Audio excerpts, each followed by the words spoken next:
Hello class, welcome back. बेटा अभी 2 accounts की क्लासेस हो चुकी हैं। आज क्लास नंबर 3 है। क्लास नंबर 1 में बेटा हमने इंट्रोडक्शन पढ़ लिया अकाउंटिंग का।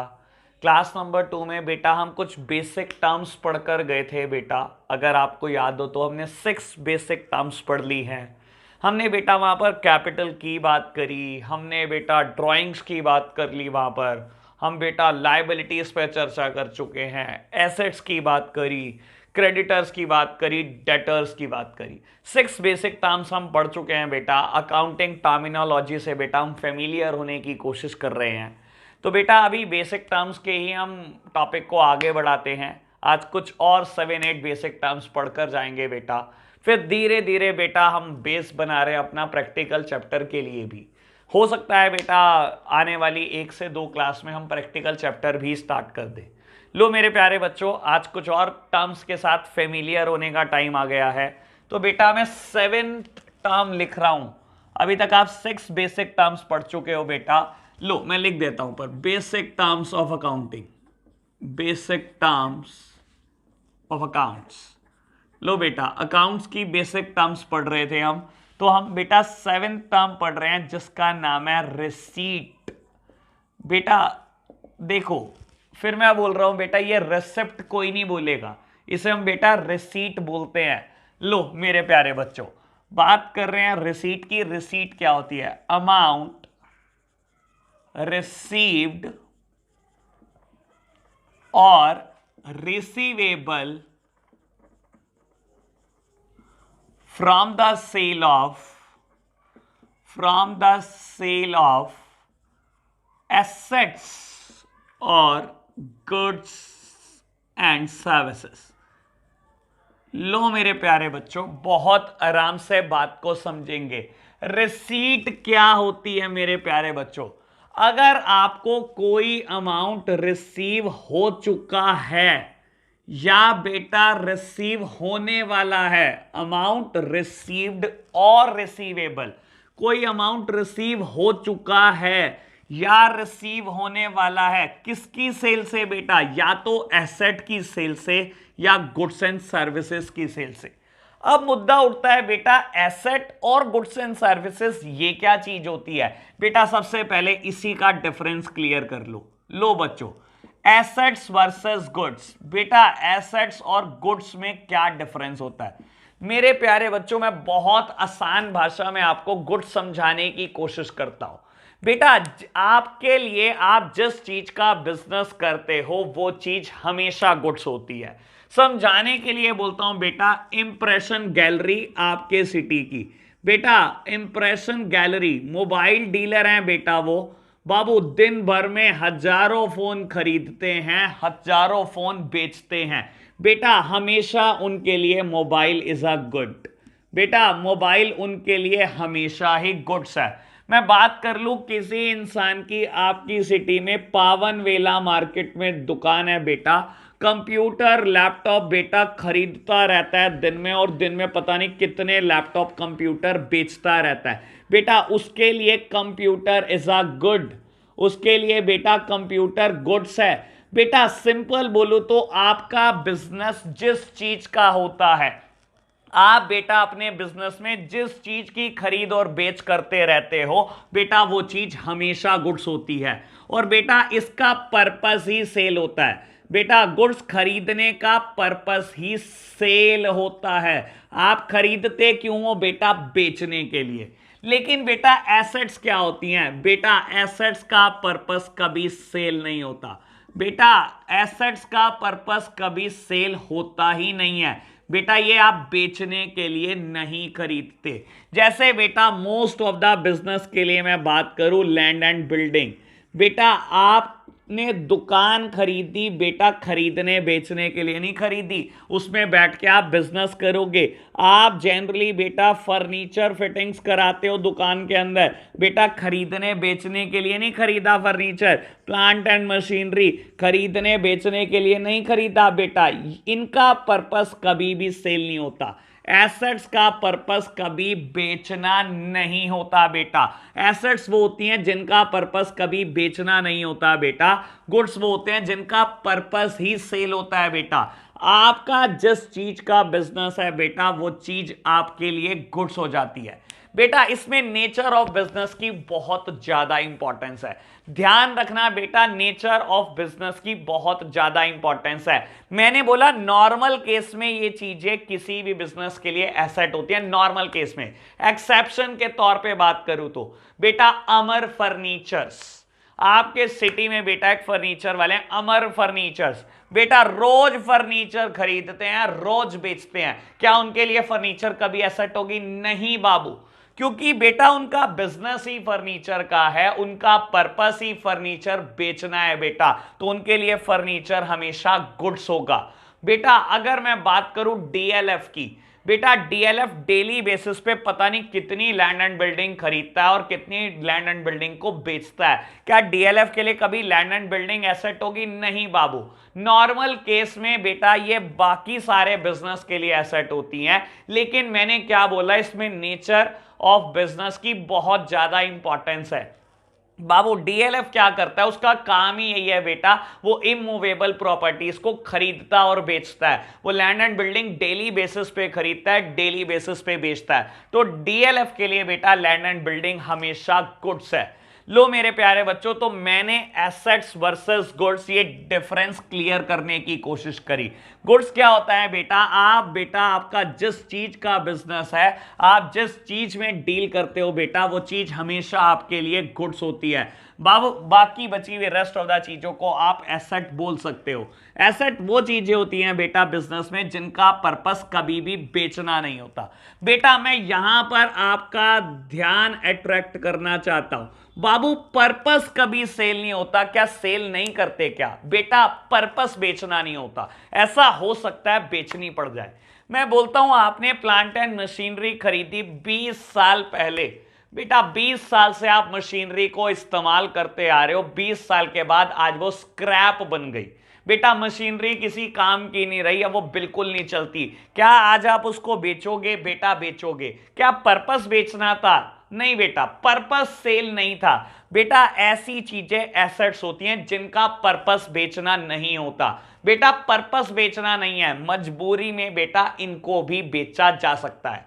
तो बेटा एक बात समझ लो, अगर आप कोई अमाउंट रिसीव कर चुके हो या फ्यूचर में करने वाले हो, या तो सेल ऑफ एसेट से या सेल ऑफ गुड्स से बेटा, ऐसी चीजों को हम रिसीट बोलते हैं।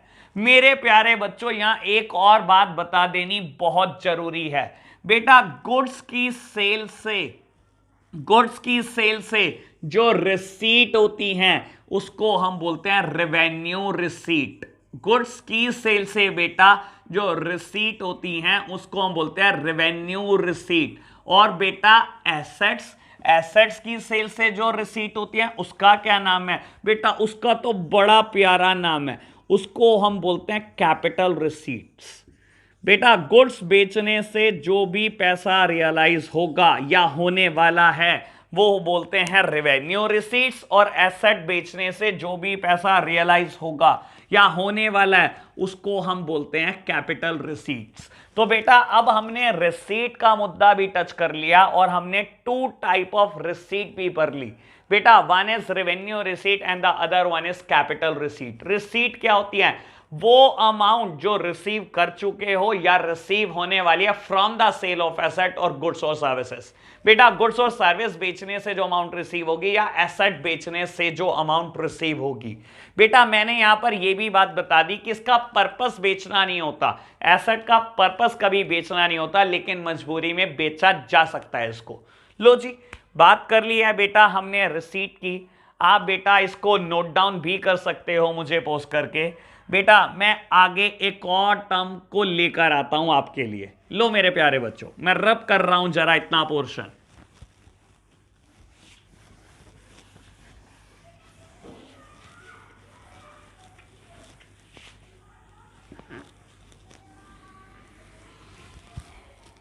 लो बेटा, हम एक टर्म पढ़ने जा रहे हैं जिसका नाम है expenditure.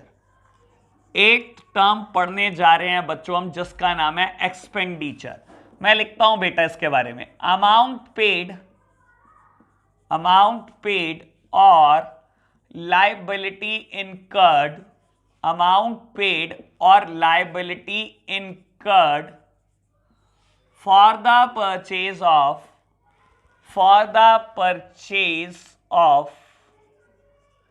asset, for the purchase of assets और वर्ड यूज करो एंड गुड्स और सर्विसेज। लो मेरे प्यारे बच्चों समझो, बाबू अगर आपने कोई अमाउंट पे कर दी है, पे कर चुके हो, या बेटा आप पे करोगे, यानी कि उसके लिए आपने अभी कोई लायबिलिटी ले लिया है।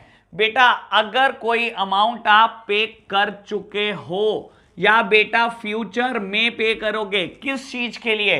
For the purchase of assets and for the purchase of goods, बेटा इस टर्म को हम बोलते हैं एक्सपेंडिचर। लो बेटा मैं थोड़ी और क्लैरिटी लाने की कोशिश करता हूं मेरे प्यारे बच्चों। बाबू अगर आपने कोई एसेट खरीदने के लिए खर्चा करा तो ऐसे खर्चों को हम प्यार से कैपिटल एक्सपेंडिचर बोलते हैं। ऐसे खर्चों को बेटा हम प्यार से कैपिटल एक्सपेंडिचर बोलते हैं। और बेटा अगर आपने कोई गुड्स, कोई सर्विस खरीदने के लिए खर्चा करा, ऐसे खर्चों को बेटा हम रेवेन्यू एक्सपेंडिचर बोलते हैं। मेरे प्यारे बच्चों बहुत आराम से समझो। बाबू मैंने क्या बोला एक्सपेंडिचर की डेफिनेशन में? अगर आप कोई अमाउंट ऑलरेडी पे कर चुके हो, जेब से पैसा जा चुका है या बेटा फ्यूचर में जाएगा, यानी कि बेटा आपने लायबिलिटी इंकर कर दी है for the purchase of assets और for the purchase of goods and services, ऐसे खर्चों को बेटा हम एक्सपेंडिचर बोलते हैं। मेरे प्यारे बच्चों अभी अभी हमने एसेट्स और गुड्स एंड सर्विसेज का डिफरेंस क्लियर किया। बेटा अगर आप एसेट्स खरीदने के लिए कोई खर्चा करते हो तो बेटा ऐसे खर्चों को हम बोलते हैं कैपिटल एक्सपेंडिचर। जनरली बेटा ऐसे खर्चों का बेनिफिट हमें 1 साल से ज्यादा के लिए मिलता है।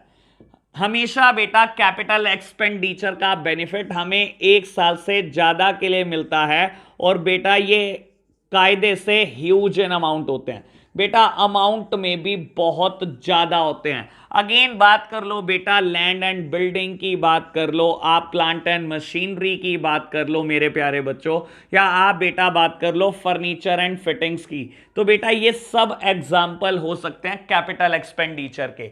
वो खर्चे जिसका बेनिफिट मुझे 1 साल से ज्यादा के लिए मिलता है जनरली, जो बेटा ह्यूज इन अमाउंट होते हैं, पैसों में भी बहुत ज्यादा होते हैं बेटा, जो एसेट्स खरीदने के लिए किए गए खर्चे हैं, ये सब बेटा कैपिटल एक्सपेंडिचर होते हैं। For example land and building, plant and machinery and furniture fixture.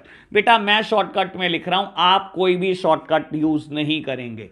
मेरे प्यारे बच्चों रेवेन्यू एक्सपेंडिचर क्या होते हैं? बेटा जो गुड्स एंड सर्विसेज के लिए किए गए या अदर रूटीन चीजों के लिए खर्चे गए, जो बेटा गुड्स और सर्विस खरीदने के लिए किए गए खर्चे हैं या जो अदर रूटीन खर्चों के लिए किए गए खर्चे हैं बेटा, ये सब रेवेन्यू एक्सपेंडिचर है। एसेट्स के लिए किए गए खर्चों को आप कैपिटल एक्सपेंडिचर बोलते हो, गुड्स और सर्विस और रूटीन खर्चों के लिए किए गए खर्चों को आप रेवेन्यू एक्सपेंडिचर बोलते हो। लो मेरे प्यारे बच्चों समझना, बेटा इसका जो बेनिफिट है वो एग्जॉस्ट हो जाता है with in 1 year, exhausted with in 1 year. ये वो खर्चे हैं बेटा जिसका बेनिफिट बस 1 साल के लिए ही होता है और 1 साल के अंदर अंदर खत्म हो जाता है। जनरली बेटा ये खर्चे स्मॉलर इन अमाउंट होते हैं, स्मॉलर इन अमाउंट। बेटा ये बहुत बड़े बहुत महंगे खर्चे नहीं होते। बेटा ये कौन कौन से खर्चे हो सकते हैं? गुड्स खरीदने के, सर्विस खरीदने के तो खर्चे हो ही सकते हैं। आप बोल सकते हो बेटा आपने बिजनेस में किसी को सैलरी दी, आप बोल सकते हो मेरे प्यारे बच्चों आपने किसी को वेजेस दी, आप बोल सकते हो मेरे प्यारे बच्चों आपने बिजनेस का इलेक्ट्रिसिटी बिल पे किया। बाबू ये वो खर्चे हैं जो बेनिफिट आपको एक साल के अंदर अंदर ही देंगे बेटा, और इनका बेनिफिट एक साल के अंदर अंदर एग्जॉस्ट हो जाता है मेरे प्यारे बच्चों। जो खर्चे मुझे बेनिफिट एक साल से ज्यादा के लिए देते हैं वो कैपिटल एक्सपेंडिचर है, जिनका बेनिफिट एक साल में एग्जॉस्ट हो जाता है, जो स्मॉलर इन अमाउंट है बेटा। ऐसे खर्चे रेवेन्यू एक्सपेंडिचर होते हैं, और ये मेरी बेटा रूटीन जॉब है। सैलरी हर महीने ही देनी है, वेजेस हर महीने ही देनी है, इलेक्ट्रिसिटी बिल हर महीने ही पे करना है बेटा। ये रूटीन खर्चे हैं बेटा, ये रेगुलर खर्चे हैं बिजनेस के। स्मॉल होते हैं अमाउंट में, और इनका बेनिफिट बेटा उसी एक साल में खत्म हो जाता है। जिस साल में पे करते हो उसी साल खत्म हो जाता है इनका बेनिफिट बेटा। ये वो खर्चे हैं जिनके लिए अगर आप पेमेंट करोगे ये एक साल तक बेनिफिट, एक साल से ज्यादा के लिए बेनिफिट देते रहेंगे। कभी कभी 5-5, 10-10, 15-15, 20-20 साल तक भी बेनिफिट दे जाते हैं। लो जी, तो बेटा अभी हमने टर्म क्लियर कर ली एक्सपेंडिचर। मेरे प्यारे बच्चों एक बात मैं यहां और बोलना चाहता हूं, मैं रेवेन्यू एक्सपेंडिचर को प्यार से एक्सपेंस बोलता हूं। इसको बेटा हम प्यार से एक्सपेंस बोलते हैं। जिस चीज को हम रेवेन्यू एक्सपेंडिचर बोलते हैं उसी को हम प्यार से एक्सपेंस भी बोलते हैं। कैपिटल एक्सपेंडिचर का ऐसा कोई दूसरा नाम नहीं है। लो जी, यहां पर बेटा मैंने रिसीट की बात कर ली और अब एक्सपेंडिचर की भी बात कर ली है। आप पोस्ट करके बेटा ये चीजों को नोट कर सकते हो। एक बात और मैं यहां बोलना चाहूंगा बच्चों, जब मैं समझा रहा हूं तब आप बिल्कुल समझेंगे। जब मैं कहता हूं बेटा नोट कर लो तो आप बेटा पोस्ट करो वीडियो को और तब नोट किया करो। पहले समझने में पूरा दिमाग लगा दो अपना। ठीक है जी, बच्चे कह रहे हैं समझ गए हम ये बात, अब आप कर सकते हो रब। लो प्यारे बच्चों मैंने कर दिया है रब।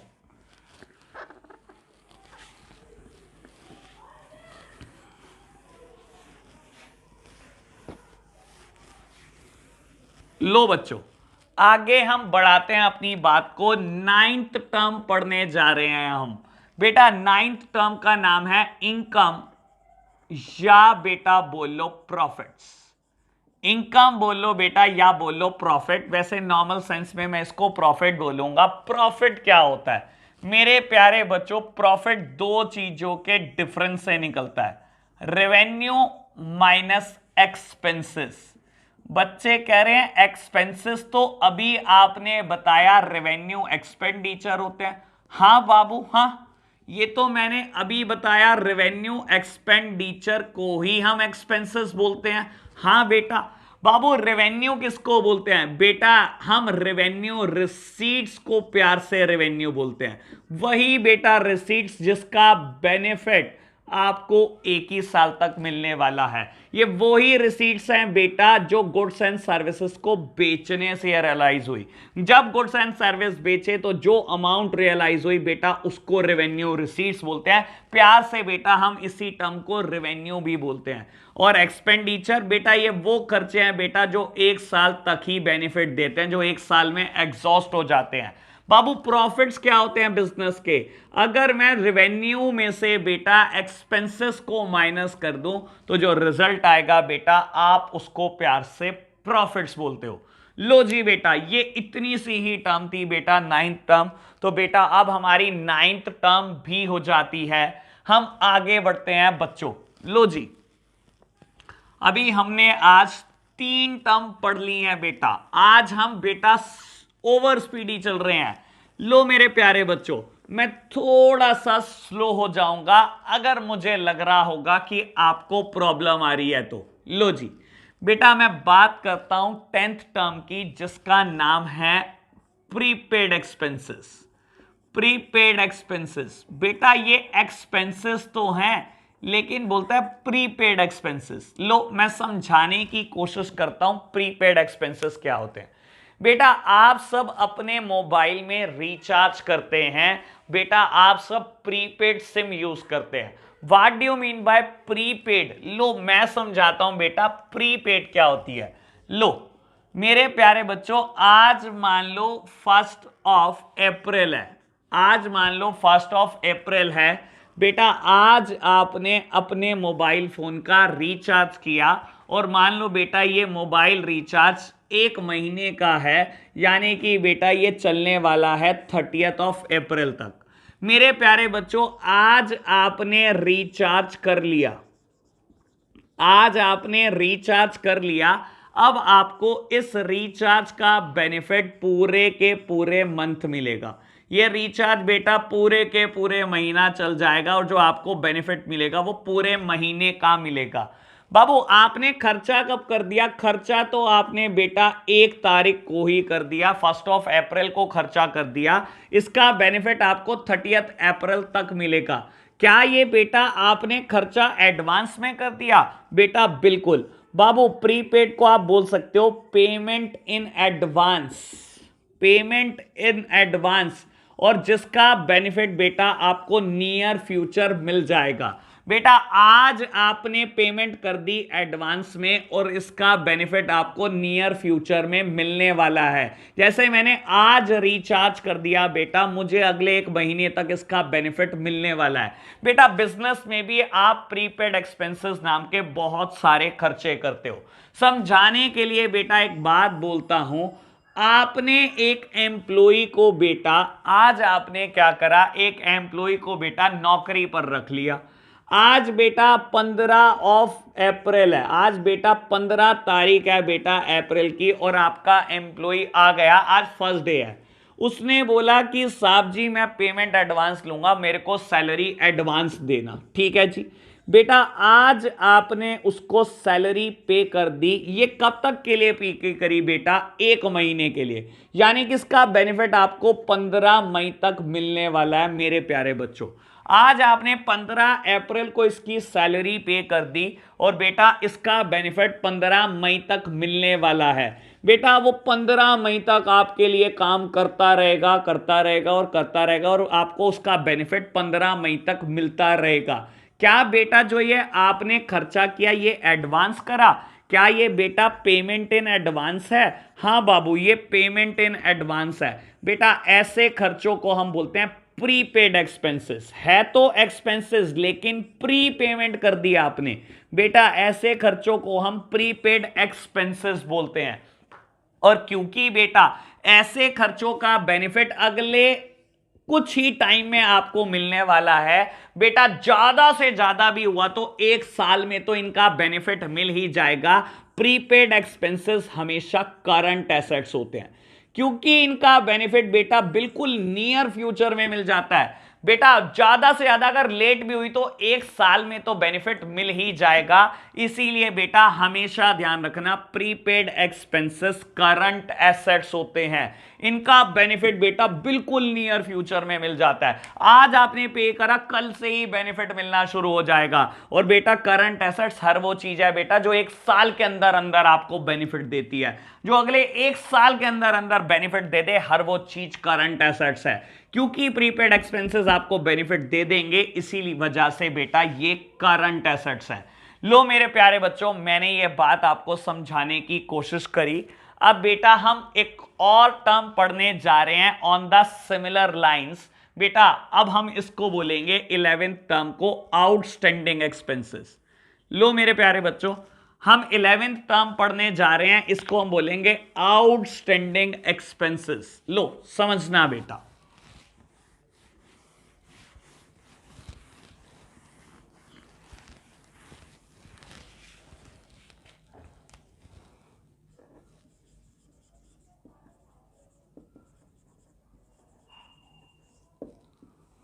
बेटा 11th टर्म है outstanding expenses. What do you mean by outstanding expenses? बेटा it is just like a postpaid SIM. आप बोल सकते हो बेटा ये आपकी पोस्ट पेड सिम के बराबर है। समझाने के लिए एक बात बोलता हूं बेटा, आज 1 अप्रैल है और आपने पोस्ट पेड सिम ले ली बेटा। और बेटा ये सिम का क्या बेटा बेनिफिट है कि ये सिम को बेटा आप पूरे महीना भर यूज कर लो, जितनी मर्जी कॉलिंग कर लो, इंटरनेट एक्सेस कर लो बेटा, और 1 महीने के बाद ये आपको बिल दे देते हैं। मेरे प्यारे बच्चों, यानी कि पहले मिलता है बेनिफिट और बाद में करना पड़ता है पे। बिल्कुल मेरे प्यारे बच्चों ऐसा ही है बेटा, आप पहले बेनिफिट उठा रहे हो इस चीज का, और आपने पेमेंट कब करनी है? 30th अप्रैल को। 30th अप्रैल को आपको बेटा यूसेज पता लग जाएगा और आप पेमेंट करोगे बेटा बाद में। पहले ले रहे हो बेनिफिट, पूरा महीना बेनिफिट उठाने के बाद आप बेटा पेमेंट बिल्कुल महीने के लास्ट में कर रहे हो। बेटा ये पूरा महीना भर आप जो खर्चा कर रहे हो, ऐसे खर्चों को हम बोलते हैं आउटस्टैंडिंग। बेटा खर्चा तो है, पैसा तो दोगे ही दोगे आप इसका, बेटा पैसा तो हमने देना ही देना है इस खर्चे का। बेटा इसे बोलते हैं आउटस्टैंडिंग। आउटस्टैंडिंग मतलब अभी बकाया है, अभी पेमेंट करनी बाकी है बेटा, पेमेंट करनी बाकी है। प्रीपेड में बेटा आप एडवांस पेमेंट किया करते थे, फ्यूचर में बेनिफिट मिलता था। आउटस्टैंडिंग में क्या होता है बेटा, आप पहले बेनिफिट उठा रहे हो और बाद में पेमेंट कर रहे हो। बेटा ऐसे एक्सपेंसेस को हम बोलते हैं आउटस्टैंडिंग। बेटा हिंदी में बोलूं तो बकाया है, अभी पे करना बाकी है। लो मेरे प्यारे बच्चों, इसको एक और एग्जांपल से क्लियर करते हैं, जो मैं एम्प्लॉय वाला एग्जांपल दे रहा था। बेटा आज एक एम्प्लॉय काम पर आता है, मान लो आज 1 अप्रैल है, मैंने एम्प्लॉय को बोला पूरे महीने काम कर ले, बता कितनी सैलरी लेगा। उसने कहा जी 10,000 रुपये महीना लूंगा। मैंने कहा ठीक है, जब तू पूरे महीने काम कर लेगा तो 30 अप्रैल को मुझसे 10,000 रुपये ले जाइयो। बेटा इस एम्प्लॉय को क्या कर रहा हूं मैं, पूरा बेनिफिट ले रहा हूं, इस एम्प्लॉय से मैं पूरा बेनिफिट ले रहा हूं। 1 अप्रैल, 2nd, 3rd, 4th, 5th, तो चलते चलते चलते चलते बेटा 30 अप्रैल आ गई। क्या मैंने बेटा पूरे महीने से एम्प्लॉय का बेनिफिट लिया जी। क्या मैं इसको पे करने वाला हूं, बेटा पे तो करने वाला हूं, लेकिन पूरा महीना बेनिफिट लेने के बाद मैं 30 अप्रैल को इसको पे करने वाला हूं, यानी कि बेटा मेरा एक्सपेंस 30 अप्रैल को होगा, पहले मैं बेनिफिट उठा रहा हूं। बेटा ये 15 तारीख को, 16 तारीख को, 17 तारीख को, 1 तारीख से लेकर 30 तारीख तक ये जो खर्चा रहा मेरा, ऐसे खर्चों को हम बोलते हैं आउटस्टैंडिंग एक्सपेंसेस। आउटस्टैंडिंग एक्सपेंसेस कि मैं बेनिफिट लिए जा रहा हूं, मुझे उसको पे करना है, मैं करूंगा, अभी उसका पैसा बकाया चल रहा है मेरे ऊपर। बेटा ऐसे खर्चों को हमेशा आउटस्टैंडिंग एक्सपेंसेस बोला जाता है। मेरा ख्याल बेटा प्रीपेड और आउटस्टैंडिंग भी टर्म आपको क्लियर होंगी। अब हम आगे बढ़ेंगे बेटा, एक और टर्म पढ़ने की कोशिश करेंगे। लो बच्चों मैं रब करता हूं।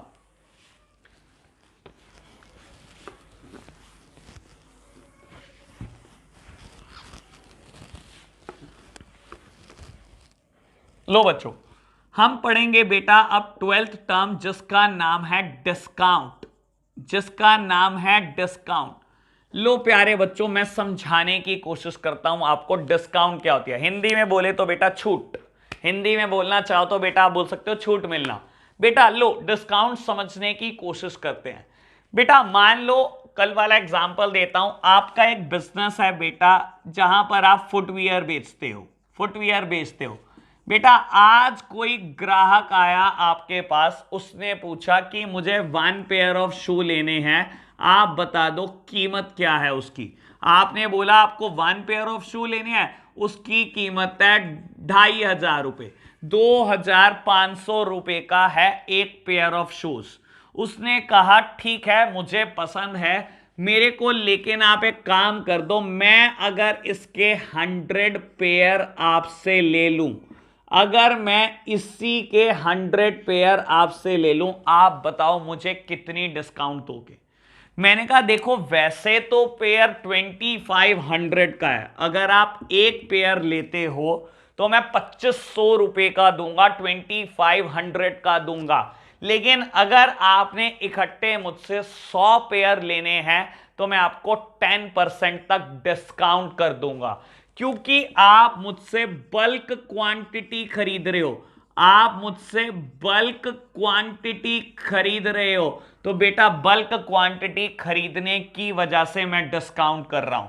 बेटा मैंने 10% डिस्काउंट के लिए बोल दिया उसको। 100 पेयर ऑफ शूज वैसे तो बैठते हैं बेटा 2,50,000 के, ये बैठते तो हैं बेटा 2,50,000 के, लेकिन मैंने बोल दिया क्योंकि आप बल्क क्वांटिटी खरीद रहे हो, मैं 10% डिस्काउंट कर दूंगा।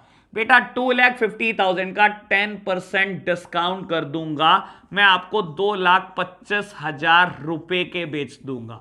मेरे प्यारे बच्चों जो भी डिस्काउंट आप बल्क क्वांटिटी की वजह से करते हो, जो भी डिस्काउंट आप बल्क क्वांटिटी की वजह से करते हो, ऐसी डिस्काउंट को बेटा हम ट्रेड डिस्काउंट बोलते हैं। जो भी डिस्काउंट बेटा हम बल्क क्वांटिटी की वजह से करते हैं, ऐसी डिस्काउंट को हमेशा ट्रेड डिस्काउंट बोला जाता है। दूसरी याद रखने वाली बात यह है बेटा, ये कभी भी बुक्स में रिकॉर्ड नहीं होती, not recorded in books of accounts. मेरे प्यारे बच्चों, अभी मैं बताता हूं क्यों रिकॉर्ड नहीं होती। Not recorded in books of accounts. बच्चे कह रहे हैं बताओ क्यों रिकॉर्ड नहीं होती। बेटा देखो, जब मैं अकाउंट्स बनाऊंगा ना और मैं आज के दिन की सेल लिखूंगा, मैं कभी ऐसे नहीं दिखाता कि आज के दिन की सेल 2.5 लाख माइनस 10% और ये 2,25,000। नहीं बेटा, मैं सीधा लिखता हूं बुक्स में, सेल्स मैंने जो आज करी वो 2,25,000 करी। जब मैंने यही लिखा सीधा कि मैंने कितनी सेल करी, तो क्या ट्रेड डिस्काउंट कहीं रिकॉर्ड हुई? नहीं बेटा। तो यही बात मैं समझाने की कोशिश कर रहा था कि जो भी डिस्काउंट बल्क क्वांटिटी खरीदने की वजह से हम देते हैं या बल्क क्वांटिटी खरीदने की वजह से हमारे बिजनेस को मिलती है, वो कहीं रिकॉर्ड नहीं होती बेटा। अगर ये गुड्स हमने खरीदे होते एज अ बिजनेस, तो बेटा सीधा लिख देता परचेजेस 2,25,000, यानी कि पर पेयर ऑफ शूज बेटा मुझे कितने का पड़ गया? 2,250।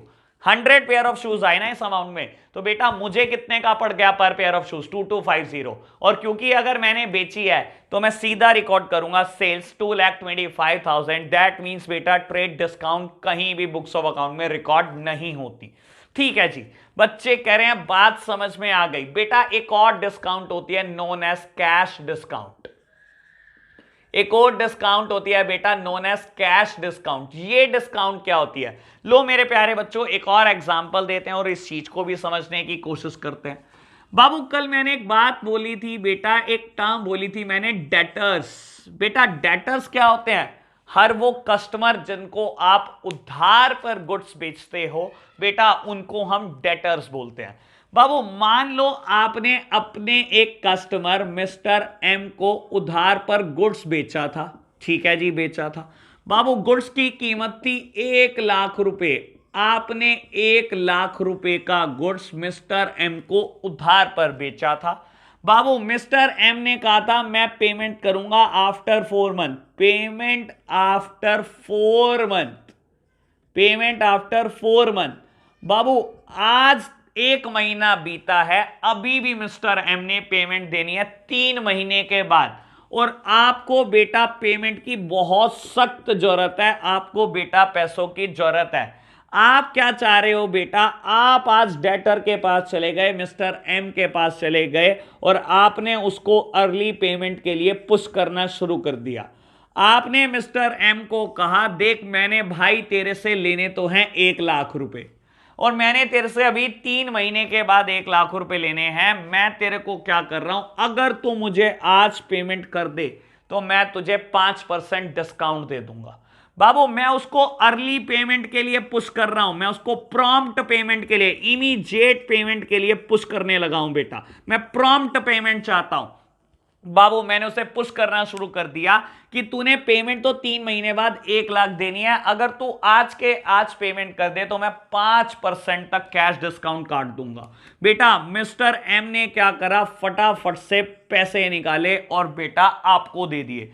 5% डिस्काउंट मिली उसको बेटा, कैश डिस्काउंट मिली है। बाबू 1,00,000 का 5% 5,000, तो बेटा मिस्टर एम को कितनी पेमेंट करनी है आज आपको? सिर्फ 95,000। क्या उसको 5,000 रुपए का बेनिफिट मिल गया? मिल गया।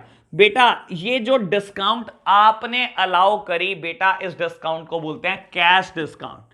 प्रॉम्प्ट पेमेंट के लिए बेटा, प्रॉम्प्ट पेमेंट के लिए जो आप पेमेंट रिसीव करना चाहते हो, इसके लिए आपने बेटा जो डेटर को पुश किया और जो डिस्काउंट ऑफर करी, ऐसी डिस्काउंट को कैश डिस्काउंट बोला जाता है।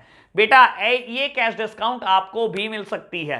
मान लो बेटा आपका कोई क्रेडिटर था, आपका कोई सप्लायर था जिससे आप उधार पर गुड्स खरीद कर आए थे, अगर वो कह दे आपको कि आज पेमेंट कर दो और कैश डिस्काउंट अवेल कर दो, तो बेटा आपको मिल भी सकती है ये कैश डिस्काउंट और आप बेटा अलाउड भी कर सकते हो।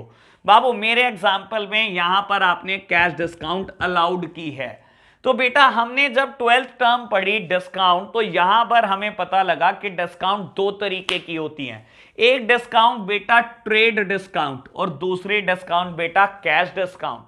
ट्रेड डिस्काउंट क्या होती है बेटा, जो बल्क क्वांटिटी खरीदने या बेचने की वजह से या तो रिसीव होती है या आप अलाउड करते हो बेटा, ऐसी डिस्काउंट ट्रेड डिस्काउंट होती है। मेरे एग्जांपल में ये डिस्काउंट भी मैंने अलाउड की थी, मेरे एग्जांपल में बेटा मैंने सेल की थी, तो मैंने ये डिस्काउंट अलाउ करी लोगों को।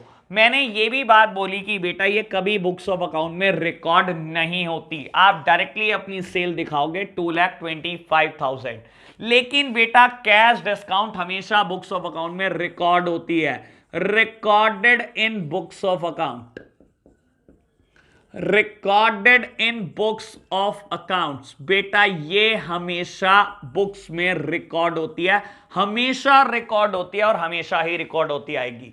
बेटा डेटर से लेने तो 1 लाख थे, लेकिन डिस्काउंट आपने दे दी और आपको मिले कितने बेटा 95,000। कायदे से बेटा आपने ये भी एक एक्सपेंस कर दिया, 5,000 रुपए नुकसान खा लिया बेटा आपने। लो मेरे प्यारे बच्चों, इसको मैं ये बता देता हूं कि रिकॉर्ड करता हूं बुक्स ऑफ अकाउंट्स में, कैसे रिकॉर्ड करता हूं ये धीरे धीरे सीख जाएंगे मेरे प्यारे बच्चों।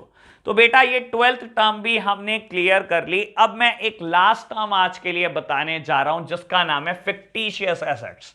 लो मेरे प्यारे बच्चों, आप पोस्ट करके इसको भी नोट डाउन कर लेना।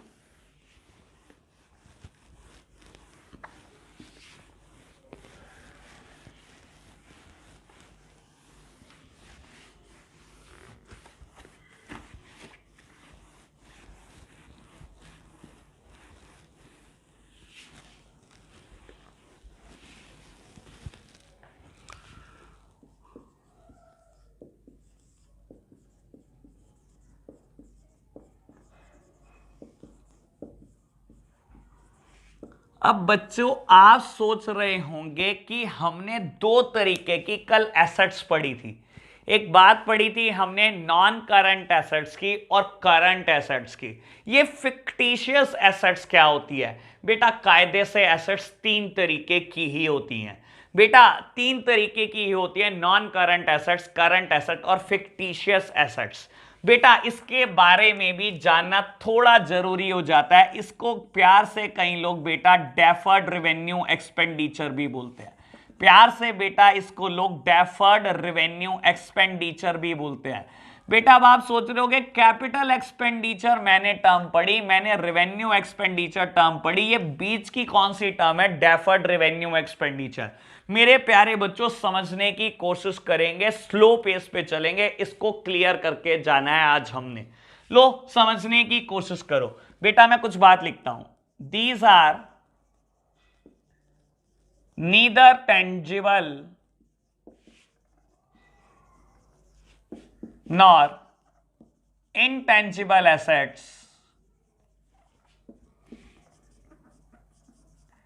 These are losses. These are losses which are not written off yet. Which are not written off yet. मेरे प्यारे बच्चों मैं इस बात को समझाऊंगा जरूर, लेकिन एक एग्जाम्पल से, बहुत आराम से समझना मेरे प्यारे बच्चों। बेटा मान लो मैंने अपनी कोचिंग का ऐड कर दिया और एक फ्लेक्स बोर्ड लगवा दिया नुमेस कैंप भारत माता चौक पर। मान लो बेटा मैंने फ्लेक्स बोर्ड लगवा दिया, ठीक है जी, फ्लेक्स बोर्ड लगवा दिया बेटा मैंने, और मान लो इसका खर्चा आया 30,000 रुपए। मैंने लोहे का फ्लेक्स बोर्ड बनवाया ताकि ये बिल्कुल भी खराब ना हो, और बेटा मैंने एडवर्टाइजमेंट के लिए इसको इस्तेमाल कर दिया बेटा, 30,000 रुपए खर्चा कर दिया। मेरे प्यारे बच्चों पहले मुझे एक बात बताओ, ये कौन सा खर्चा है? क्या ये कैपिटल एक्सपेंडिचर है? क्या ये कैपिटल एक्सपेंडिचर है? बेटा कैपिटल एक्सपेंडिचर तो वो एक्सपेंडिचर होता है जिससे कोई एसेट्स बनती है। क्या ये कोई मेरी एसेट बना पाया? नहीं मेरे प्यारे बच्चों, कैपिटल एक्सपेंडिचर वो एक्सपेंडिचर होते हैं बेटा जो एसेट्स बनाते हैं, जो ह्यूज इन अमाउंट होते हैं बेटा, और जिनका बेनिफिट मुझे 1 साल से ज्यादा के लिए मिलता है। बेटा नहीं, क्योंकि ये मेरी कोई एसेट क्रिएट नहीं कर रहा, ये कोई बेटा कैपिटल एक्सपेंडिचर नहीं है। ठीक है जी, तो बेटा रेवेन्यू एक्सपेंडिचर ही तो हुआ ये तो मेरा रेवेन्यू खर्चा हुआ बेटा। बिल्कुल मेरे प्यारे बच्चों, बहुत आराम से यहां पर एक बात को समझने की कोशिश करना। रेवेन्यू एक्सपेंडिचर वो होते हैं बेटा जो एग्जॉस्ट हो जाते हैं विद इन 1 ईयर, जो 1 साल के अंदर अंदर खत्म हो जाते हैं बेटा, इनसे कोई एसेट नहीं बनती, ये रूटीन नेचर के खर्चे होते हैं बेटा। बाबू कायदे से अगर सोचा जाए तो एडवर्टाइजमेंट बेटा एक रेवेन्यू खर्चा है। लेकिन मैं अगर आपको यह कह दूं कि ये बेटा फ्लेक्स बोर्ड 3 इयर्स तक लगा रहेगा, मैं अगर आपको यह कह दूं ये फ्लेक्स बोर्ड भारत माता चौक पर 3 साल तक लगा रहेगा, 3 साल तक स्टूडेंट इसको देखते रहेंगे और बेटा मेरे पास ट्यूशन पढ़ने आते रहेंगे और मुझे पे करेंगे, तो आपका आंसर क्या होगा? मेरे प्यारे बच्चों बात को समझो, कैपिटल एक्सपेंडिचर ये तब भी नहीं बनेगा बेटा क्योंकि एडवर्टाइजमेंट हमारी कोई एसेट नहीं बना रहा, ठीक है ना, एड से मेरी कोई एसेट क्रिएट नहीं हो रही बेटा। बाबू अगर कोई एसेट क्रिएट होती और उसका बेनिफिट अगर मुझे 1 साल से ज्यादा के लिए मिल रहा होता तो मैं इसको कैपिटल एक्सपेंडिचर बोलता। क्या मैं इस टाइम एडवर्टाइजमेंट को रेवेन्यू एक्सपेंडिचर बोल सकता हूं? नहीं मेरे प्यारे बच्चों, आप इसको इस केस में रेवेन्यू भी नहीं बोल सकते, क्योंकि बेटा रेवेन्यू एक्सपेंडिचर वो खर्चे होते हैं बेटा, वो खर्चे जो आपको 1 साल में बेनिफिट दे देते हैं। क्योंकि यहां पर एडवर्टाइजमेंट मुझे 3 साल के लिए बेनिफिट दे रहा है, मैं ऐसे खर्चों को बोलता हूं डेफर्ड रेवेन्यू एक्सपेंडिचर। मतलब बेटा थे तो रेवेन्यू खर्चे, थे तो नॉर्मल केस में रेवेन्यू खर्चे, लेकिन मैंने इनकी डेफरमेंट कर रखी है। मतलब समझाने के लिए मेरे प्यारे बच्चों एक बात बोलता हूं, लो सुनना। मान लो बेटा ये मैंने ऐड 1 अप्रैल 2021 में किया, बाबू नया सेशन स्टार्ट होना था, मैंने क्या करा 1 अप्रैल को फ्लैक्स बोर्ड लगा दिया 2021 को। बाबू ये 3 साल तक लगा रहेगा, यानी कि 31 मार्च 22 को फर्स्ट ईयर खत्म होगा, 31 मार्च 23 में सेकेंड ईयर खत्म होगा और 31 मार्च 24 में बेटा थर्ड ईयर खत्म होगा। क्योंकि ये फ्लैक्स बोर्ड बेटा 3 साल तक लगा रहेगा, मुझे 3 साल तक बेनिफिट देता रहेगा, मैंने इस खर्चे को बेटा 3 साल में डिवाइड कर दिया। मेरे प्यारे बच्चों पहले साल मैंने दिखाया जी 10,000 रुपए खर्चा किया, दूसरे साल भी 10,000 खर्चा किया और तीसरे साल भी 10,000 रुपए खर्चा किया। बेटा मैं अभी फर्स्ट ईयर के अकाउंट्स बना रहा हूं, मैं फर्स्ट ईयर में बुक्स में सिर्फ 10,000 रुपए का खर्चा रिकॉर्ड करूंगा, क्योंकि मैं अभी सिर्फ एक ही साल के अकाउंट्स बना रहा हूं, मैं एक ही साल का खर्चा रिकॉर्ड करूंगा। जो खर्चा बुक्स ऑफ अकाउंट्स में रिकॉर्ड हो जाता है मैं इसको बोलता हूं रिटर्न ऑफ कर दिया आपने, बेटा आपने इसको राइट ऑफ कर दिया। और जो खर्चा बेटा बुक्स में अभी तक दिखाया नहीं गया इसे बोलते हैं नॉट येट रिटर्न ऑफ, इसको बोलते हैं बच्चों नॉट येट रिटर्न ऑफ, ये बेटा अभी तक बुक्स ऑफ अकाउंट्स में नहीं दिखाया गया। अगले साल क्या होगा बेटा? अगले साल आप ये नए 10,000 रुपए दिखा दोगे तो अगले साल आप बोलोगे बेटा 10,000 रुपए को राइट ऑफ कर लिया, तो बेटा अगले साल कितना amount not yet return of होगा? बेटा 10,000 रुपए नॉट येट रिटर्न ऑफ होगा। मेरे प्यारे बच्चों मैं दोबारा रिपीट करता हूं, मैंने फ्लैक्स बोर्ड 1 अप्रैल 21 को लगवाया, बेटा ये बेनिफिट मुझे 3 साल के लिए देने वाला है, तो मैंने बेटा क्या करा 1 साल, दूसरा साल, तीसरा साल रिकॉग्नाइज करा पहले तो, उसके बाद बेटा मैंने देखा ये 30,000 रुपए मुझे 3 साल तक बेनिफिट देंगे, मैंने इसको इक्वली बांट दिया बेटा इन द डिफरेंट ईयर, मैंने तीनों सालों में बेटा बराबर बांट लिया। मेरे प्यारे बच्चों मेरे एंगल से सोचो, जब मैं फर्स्ट ईयर के अकाउंट्स बना रहा हूं तो मैं बेटा खर्चा दिखाऊंगा 10,000, जिस खर्चे को आप बेटा रिकॉग्नाइज कर रहे हो बुक्स में उसको हम बोलते हैं राइट ऑफ करना, और जो खर्चा अभी तक बुक्स में नहीं दिखाया गया बेटा इसको हम बोलते हैं नॉट येट रिटर्न ऑफ। यानी कि फर्स्ट ईयर में बेटा कितना amount not yet return of होगा? बेटा 20,000। क्या ये 20,000 डेफर्ड रेवेन्यू एक्सपेंडिचर है? हाँ बाबू। क्या ये 20,000 फिक्टिशियस एसेट्स है? हाँ बाबू। मैंने क्या बोला? फिक्टिशियस एसेट्स क्या होती हैं बेटा? जो ना तो टेंजिबल है ना ही इनटेंजिबल है। ये वो खर्चे हैं बेटा, ये वो आपके लॉसेस हैं बेटा जो अभी तक बुक्स ऑफ अकाउंट में राइट ऑफ नहीं हुए। क्या ये 20,000 अभी तक राइट ऑफ नहीं हुए? फर्स्ट ईयर के एंगल से सोचोगे तो बेटा 20,000 राइट ऑफ नहीं हुए। ये खर्चा तो कर दिया बेटा, लेकिन अभी तक बुक्स में आप दिखा नहीं पा रहे हो बेटा। ऐसे खर्चों को आप बेटा डेफर्ड रेवेन्यू एक्सपेंडिचर बोलते हो। अच्छा, तो बेटा जब आप दूसरे साल के अकाउंट्स बनाओगे तो क्या होगा? तो ये तो जा चुका बेटा, आपने दूसरे साल में दिखाया 10,000 रुपए खर्चा और कर दिया। ठीक है मेरे प्यारे बच्चों, यानी कि आपने दूसरे साल में 10,000 और राइट ऑफ कर दिए। बेटा ये बचे हुए 10,000 ये बुक्स ऑफ अकाउंट्स में अभी तक नहीं दिखाए गए। इसे आप क्या बोलोगे? Not yet return of. तो बेटा सेकेंड ईयर के लिए ये अमाउंट क्या हो जाएगी? Deferred revenue expenditure. ये वो खर्चा है बेटा जो बुक्स ऑफ अकाउंट्स में रिकॉग्नाइज नहीं किया जा रहा। तो थर्ड ईयर क्या होगा बेटा? थर्ड ईयर आप ये खर्चा दिखा दोगे बुक्स ऑफ अकाउंट्स में, यानी कि राइट ऑफ कर दोगे। तो क्या बेटा थर्ड ईयर के लिए कोई डेफर्ड रेवेन्यू एक्सपेंडिचर है? नहीं बाबू, थर्ड ईयर के लिए कोई डेफर्ड रेवेन्यू एक्सपेंडिचर नहीं है।